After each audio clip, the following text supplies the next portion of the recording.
ఇలా పోటీ చేస్తూ అందరూ వదిలేసాక మా పార్టీలా ఇన్ని సంవత్సరాలు మీకోసం కొట్లాడే మా కార్యకర్తలు పోటీ చేస్తున్నారు. వాళ్ళ దగ్గర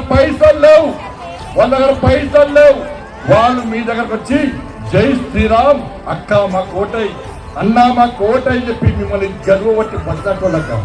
నేను ఎన్నికల పోటీ చేస్తే వీళ్ళందరూ మీ ఇంటికి వచ్చిరాక, మీ గడపకు వచ్చిరాక, అక్క సంజయ్ అన్న పోటీ చేస్తున్న ఓటై, అన్నా సంజయ్ అన్న పోటీ చేస్తున్న ఓటై అని అనేక సార్లు మీ దగ్గర వచ్చినాక అందుకే వాళ్ళకి టికెట్ ఇచ్చినాక నేను వాళ్ళు కొట్లాడైతే టవర్ సర్కిల్లో కొట్లాడితే జై శ్రీరామ్ భారత్ మాతకి జై అని చెప్పి కొట్లాడరు. వీళ్ళందరూ కూడా జైళ్ళకు పోవడానికి సిద్ధంగా ఉన్నారు మీకోసం.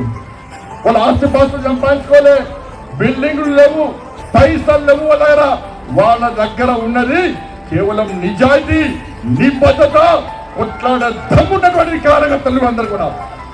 66 మంది పోటీ చేస్తే 56 మందికి ఈ తెలంగాణ రాష్ట్రంలో ఈ కరీంనగర్ లో కొట్లాడినటువంటి కార్యకర్తలకు టికెట్ ఇస్తామక్క. మేము వాళ్ళని గెలిపించుకోవడానికే అప్పుడు నా కోసం వాళ్ళు వచ్చిన మీ దగ్గర, ఇలా వాళ్ళని గెలిపించమని వేడుకోవడానికి నేను మీ దగ్గరకు వచ్చినాక